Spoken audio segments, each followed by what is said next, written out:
Great. Well, most people are confined to their homes, and they say laughter is the music of the soul, and I'm bored out of my mind, so I have nothing better to do than to come up here and record some email jokes. So I hope you have a good laugh. Take them in the spirit in which they're intended. Listen and laugh, and don't take offense with anything that's said. It's just meant to be a joke. So the man sends a text to his wife. Hi darling, I'm down the pub with the lads having a quiet drink.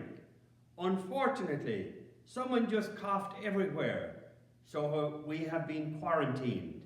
See you in 14 days. Letter from Grandma. Grandma writes, the other day I went to the local religious bookstore where I saw Honk If You Love Jesus bumper sticker. I bought it and put it on the back bumper of my car, and I'm really glad I did. What an uplifting experience followed. I was stopped at the light of a busy intersection, just lost in thought about the Lord, and I didn't notice that the light had changed. The bumper sticker really worked. I found that lots of people love Jesus. Why, the guy behind me started to honk like crazy. He must really love the Lord, because pretty soon he leaned out of his window and yelled, Jesus Christ, as loud as he could. Why, it was like a football game with him shouting, Go, Jesus Christ, go! Everyone else started honking too. So I leaned out my window and waved and smiled at all those loving people. There must have been a guy from Florida back there, because I could hear him yelling something about a sunny beach.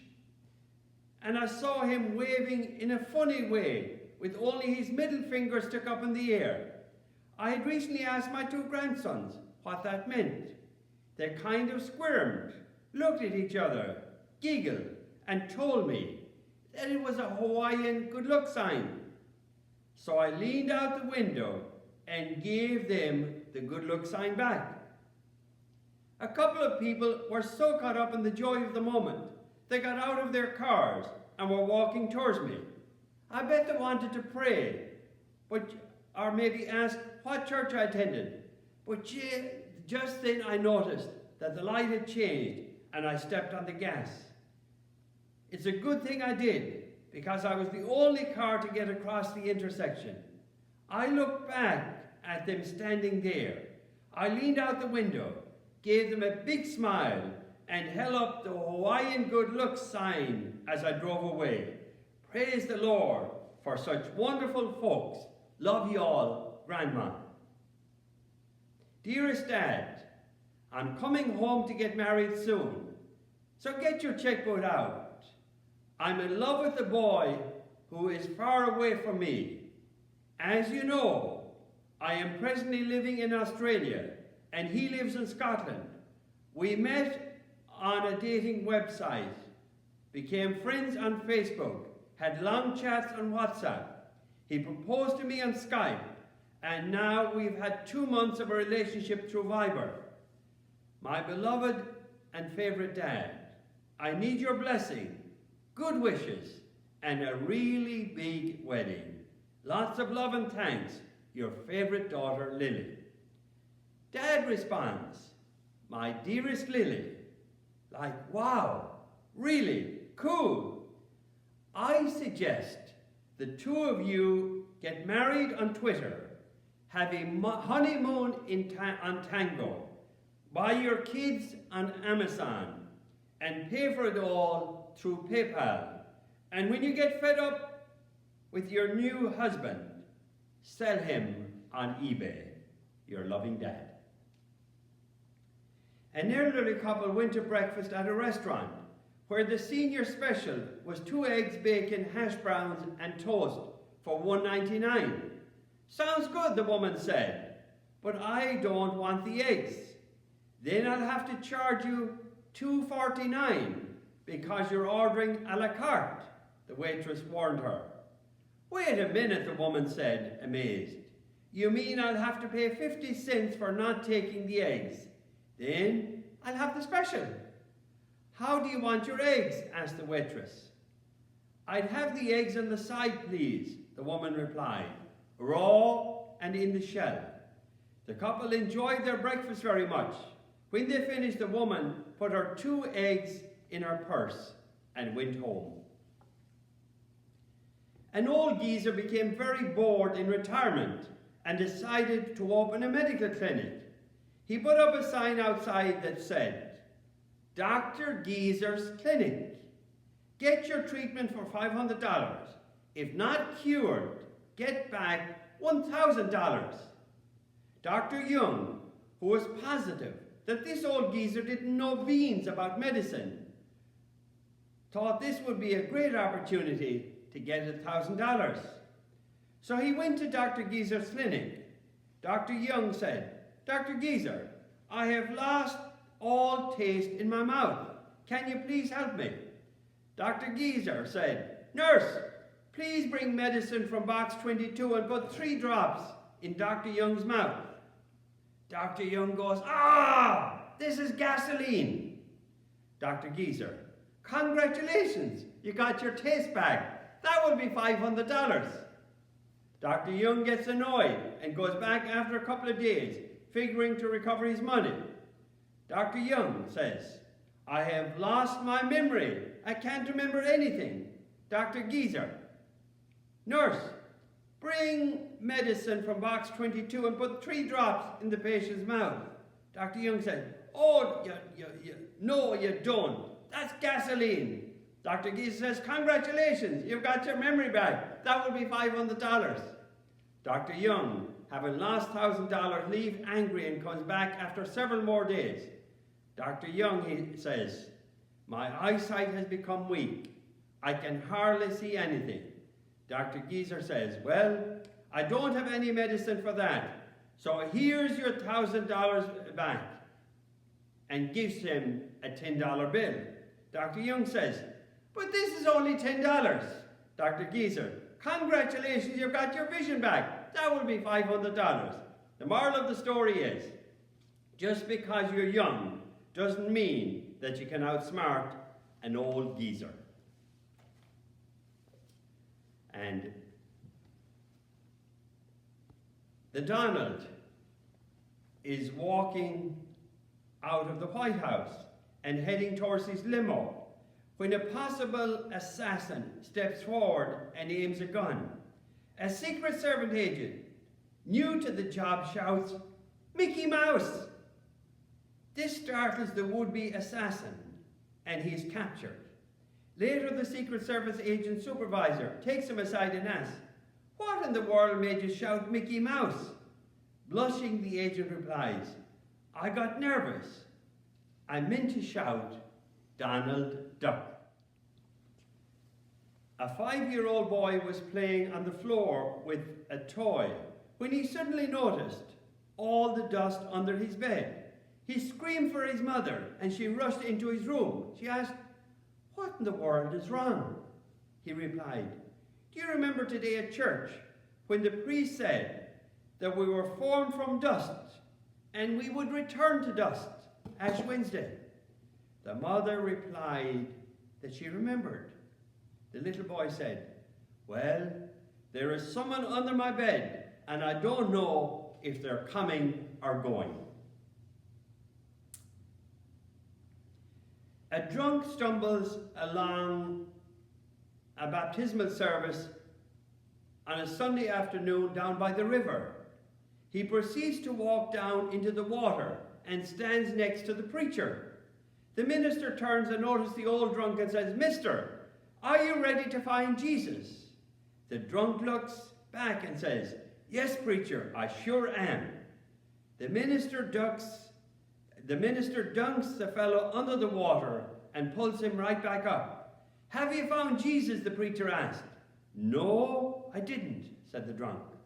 The preacher dunks him under again for quite a long time, brings him up and says, now, brother, have you found Jesus?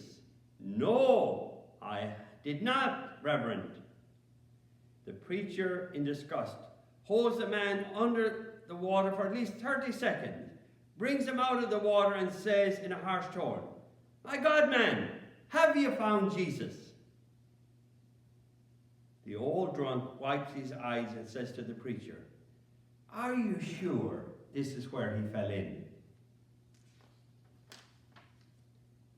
A lawyer who had a wife and 12 children needed to move because his rental agreement was terminated by the owner who wanted to occupy the home. When he said he had 12 children, no one would rent a home to him because they felt the children would destroy the place. So he sent his wife for a walk to the cemetery with 11 of the children. He took the remaining one with him to see a rental home with the real estate agent. He loved one of the homes and the price was right. The agent asked, "How many children do you have?" He answered, 12. The agent asked, "Where are the others?" The lawyer, with his best courtroom sad look, answered, "They're in the cemetery with their mother." The moral is, it's not necessary to lie. One has only to choose the right words. And a man was driving when he saw the flash of a traffic camera. He figured that his picture had been taken for exceeding the speed limit, even though he knew that he was not speeding. Just to be sure, he went around the block and passed the same spot, driving even more slowly. But again, the camera flashed.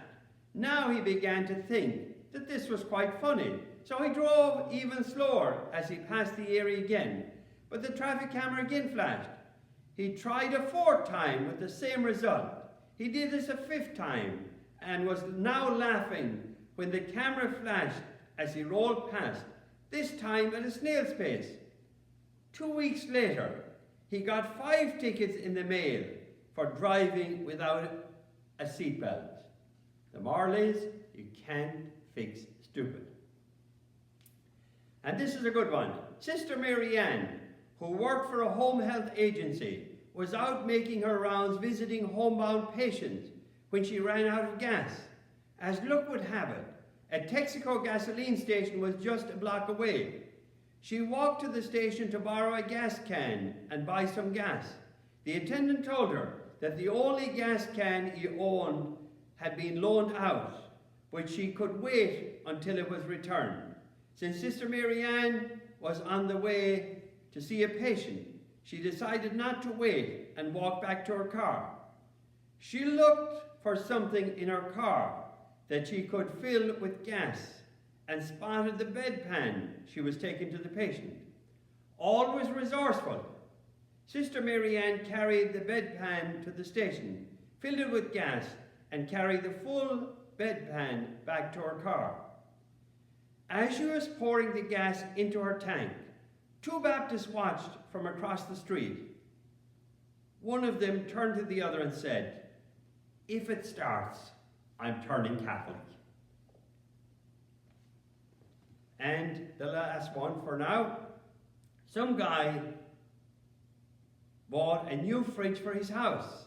To get rid of his old fridge, he put it in his front yard and hung a sign on it saying, "Free to a good home. You want it, you take it." For 3 days the fridge sat there without anyone looking twice. He eventually decided that people were too mistrusting of this deal, so he changed the sign to read, "Fridge for sale, $50. The next day someone stole it. They walk among us. Now we have computers with spell check and all that. Back in the day when I was a young priest 40 years ago, we had the typewriter, and there'd be often a lot of mess-ups in the bulletin. We called them bloopers, and these sayings actually appeared in church bulletins. Our next song is "Angels We Have Heard Get High." Don't let worry kill you. Let the church help. Remember in prayer the many who are sick of our church and community. For those of you who have children and don't know it, we have a nursery downstairs. Weight Watchers will meet at 7 p.m. at the First Presbyterian Church. Please use large double door at the side entrance. Jean will be leading a Weight Watchers management series Wednesday nights. She has used the program herself and has been growing like crazy. The rosebud on the altar this morning is to announce the birth of David Allen Belser, the son of the Reverend and Mrs. Julius Belser. This afternoon, there will be a meeting in the south and the north ends of the church. Children will be baptized on both ends. Tuesday at 4 p.m, there will be an ice cream social. All ladies giving milk, please come early. This being Easter Sunday, we will ask Mrs. Lewis to come forward and lay an egg on the altar. The service will close with little drops of water. One of the ladies will start quietly, and the rest of the congregation will join in. Next Sunday, a special collection will be taken to defray the cost of the new carpet. All those wishing to do something on the carpet should come forward and do so. The ladies of the church have cast off clothing of every kind. They can be seen in the church basement Saturday. Thursday night, potluck supper, prayer and medication to follow. 8 new choir robes are currently needed due to the addition of several new members and to the deterioration of some older ones. A couple from New York decided to come to Mississippi for a long weekend to thaw out during one particularly icy winter. Because both had jobs, they had difficulty coordinating their travel schedules. It was decided that the husband would fly first to Mississippi on Thursday, and his wife would follow him the next day. Upon arriving as planned, the husband checked into the casino. There he opened his laptop and sent his wife an email back to New York. However, he accidentally left off one letter in her email address and sent the email without realizing his error. In Houston, a widow had just returned from her husband's funeral. He was a minister of many years who had been called home to glory following a heart attack. The widow checked her email, expecting messages from relatives and friends. Upon reading her first message, she fainted and fell to the floor. Hearing the crash, the widow's son rushed into the room, found his mother, and noticed the email message. To my loving wife, from your departed husband. Subject, I arrived. I've just arrived and have checked in. I see that everything has been prepared for your arrival tomorrow. Looking forward to seeing you then. Hope your journey is as uneventful as mine. P.S. It sure is hot down here. The prospective father-in-law asked, young man, can you support a family? The surprised groom-to-be replied, well, no, I was just planning to support your daughter. The rest of you will have to fend for yourselves. A little boy in church for the first time watched as the ushers took up the collection. When they came near his pew, the boy said loudly, Daddy, don't pay for me, I'm under 5. The CCD teacher asked, now Johnny, tell me, do you say prayers before eating? No sir, he replied, we don't have to. My mommy is a good cook. Little Paddy came into the kitchen where his mother was making dinner. His birthday was coming up and he thought this was a good time to tell his mother what he wanted. Mommy, I want a bike for my birthday. Little Paddy was a bit of a troublemaker. He'd gotten into trouble at school and at home. Paddy's mother asked him if he thought he deserved to get a bike for his birthday. And little Paddy said, of course. He thought he did. Well, Paddy's mother, being a Christian woman, wanted him to reflect on his behavior over the last year and write a letter to God to tell him why he deserved a bike for his birthday. Little Paddy stumped up the steps to his room and sat down to write a letter to God.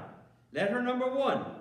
Dear God, I've been a very good boy this year and I would like a bike for my birthday. I want a red one. Your friend Paddy. Paddy knew this wasn't true. He had not been a very good boy this year. So he tore up the letter and started over. Letter number 2. Dear God, this is your friend Paddy. I've been a pretty good boy this year and I would like a red bike for my birthday. Thank you, Paddy. Paddy knew this wasn't true either. He tore up the letter and started again. Letter number 3. Dear God, I've been an okay boy this year and would really like a red bike for my birthday. Paddy. Paddy knew he could not send this letter to God either, so he wrote another letter. Number 4. Dear God, I know I haven't been a good boy this year. I'm very sorry. I will be a good boy if you just send me a red bike for my birthday. Thank you, Paddy. Paddy knew, even if it was true, this letter was not going to get him a bike. By now, Paddy was very upset. He went downstairs and told his mother he wanted to go to church. Paddy's mother thought her plan had worked. Paddy walked down the street to the church and up to the altar. He looked around to see if anyone was there. He picked up a statue of the Virgin Mary. He slipped it under his shirt and ran out of the church, down the street into his house and up to his room. He shut the door to his room and sat down with a piece of paper and pen. Paddy wrote to God, I've got your mama. If you want to see her again, bring me a red bike. Signed, you know who.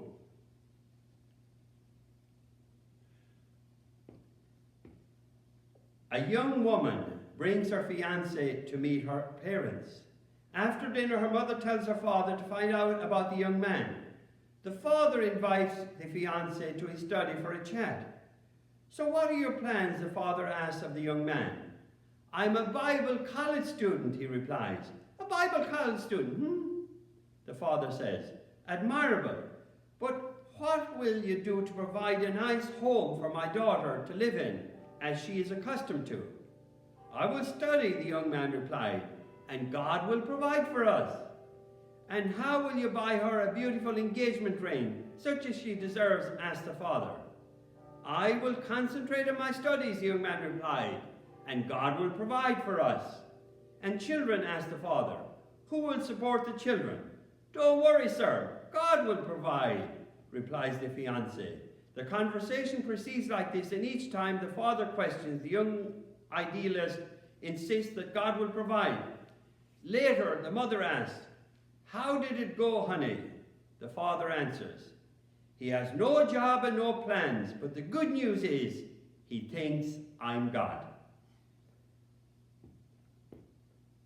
Gallagher opened the morning newspaper and was dumbfounded to read in the obituary column that he had died. He quickly phoned his best friend Fennessy. Did you see the paper? Asked Gallagher. They said I died. Yes, I saw it, said Fenian.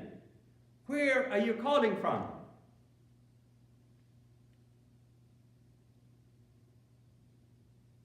There was a man who had worked all of his life. He saved all of his money and was a real miser when it came to his money. Just before he died, he said to his wife, when I die, I want you to take all of my money and put it in the casket with me. I want to take my money to the afterlife with me. And so he got his wife to promise him with all her heart that when he died, she would put all of his money in the casket with him. Well, he died. He was stretched out in the casket. His wife was sitting there in black, and her friend was sitting next to her. When they finished the ceremony, just before the undertaker got ready to close the casket, the wife said, wait just a minute. She had a box with her.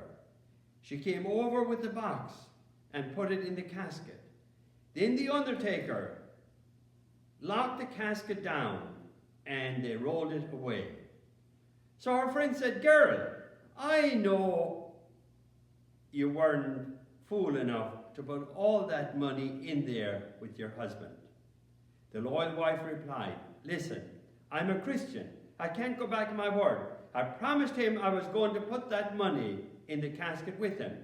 Do you really mean to tell me you put all that money in the casket with him? I sure did, said the wife. I got it all together, put it into my account, and wrote him a check. And if he can cash it, he can spend it. Father Murphy walks into a pub in Donegal and said to the first man he meets, "Do you want to go to heaven?" The man replied, "I do, Father." The priest said, "Then stand over there against the wall." Then the priest asked the second man, "Do you want to go to heaven?" "Certainly, Father," was the man's reply. "Then stand over there against the wall," said the priest. Then Father Murphy walked over to O'Toole and said, "Do you want to go to heaven?" O'Toole says, "No, Father, I don't."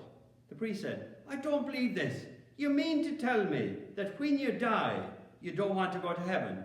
O'Toole said, "Oh yes, when I die I want to go to heaven. I thought you were getting a group ready to go right now." You can't change the past, but you can ruin the present by worrying over the future. Love, and you shall be loved. God always gives his best to those who leave the choice with him. All people smile in the same language. A hug is a great gift. One size fits all. It can be given for any reason, and it's easy to exchange. Everyone needs to be loved, especially when they don't deserve it. The real measure of a man's wealth is when he invested in eternity, is what he invested in eternity. Laughter is God's sunshine. Everyone has beauty, but not everyone sees it. It's important for parents to live the same things they teach. Thank God for what you have. Trust God for what you need. If you fill your heart with regrets of yesterday and the worries of tomorrow, you have no today to be thankful for. Man looks on outward appearance, but the Lord looks within. The choice you make today will usually affect tomorrow. Take time to laugh, for it is the music of the soul. Love is strengthened by working through conflicts together. The best thing parents can do for their children is to love each other. Harsh words break no bones, but they do break hearts. We take for granted the things that we should be giving thanks for. Love is the only thing that can be divided without being diminished. Happiness is enhanced by others, but does not depend upon others. For every minute you are angry with someone, you lose 60 seconds of happiness that you can never get back. Do what you can, for whom you can, with what you have, and where you are. Recipe for the Perfect Marriage by Red Skelton. 2 times a week we go for a nice restaurant, have a little beverage, good food and companionship. She goes on Tuesdays, I go on Fridays. We also sleep in separate beds. Hers is in California and mine is in Texas. I take my wife everywhere, but she keeps finding her way back. I asked my wife where she wanted to go for our anniversary. Somewhere I haven't been in a long time, she asked, so I suggested the kitchen. We always hold hands. If I let go, she shops. She has an electric blender, an electric toaster, an electric bread maker. She said, there are too many gadgets and no place to sit down. So I bought her an electric chair. My wife told me the car wasn't running well because there was water in the carburetor. I asked her where the car was. She told me, in the lake. She got a mud pack and looked great for 2 days. Then the mud fell off. She ran after the garbage truck yelling, "Am I too late for the garbage?" The driver said, "No, jump in." Remember, marriage is the #1 cause of divorce. I married Miss Wright. I just didn't know her first name was Always. I haven't spoken to my wife in 18 months. I don't like to interrupt her. The last fight was my fault though. My wife asked, "What's on the TV?" and I said, "Dust." A torn and ragged $100 bill. discovered that it was about to be retired from circulation. As it moved along the conveyor belt to the shredder, it became acquainted and struck up a conversation with the $1 bill that was meeting the same fate. The $100 began reminiscing about all its travels and all the wonderful places it had visited. "Life's been good," the $100 exclaimed. "Why, I've been to Las Vegas, the finest restaurants in New York, political fundraisers, and just returned from a cruise on the Caribbean." "Gee," said the $1 bill, "you're fortunate to have been able to visit all those places. So where all have you been, my little friend, during your lifetime?" said the $100 bill. Well, the dollar bill said, "I've been to the Methodist Church, the Baptist Church, the Presbyterian Church, the Lutheran Church, the Catholic Church, the Orthodox Church, the Assembly of God Church, the Quaker Church, the Pentecostal Church, the Church of Christ." "Excuse me," said the $100 bill, "but what's a church?" And I've got a few little precious ones here. It was Palm Sunday, and because of a sore throat, 5-year-old Johnny stayed home from church with a sitter. When the family returned home, they were carrying several palm branches. The boy asked what they were for. "People held them over Jesus' head as he walked by." "Well, wouldn't you know it," said the boy. "The only Sunday I don't go, and he shows up." "Oh, I sure am happy to see you," the little boy said to his grandmother on his mother's side. "Now maybe Daddy will do the trick he was promising us." The grandmother was curious. "What trick is that?" she asked. "I heard him tell Mommy that he would climb the walls if you came to visit," the little boy answered. "My husband brought me," I won't do that one. "When my 3-year-old son opened the birthday gift from his grandmother, he discovered a water pistol. He squealed with delight and headed for the nearest sink. I was not so pleased. I turned to Mom and said, 'I'm surprised at you. Don't you remember how we used to drive you crazy with water guns?' Mom smiled and then replied, 'I sure do remember.'"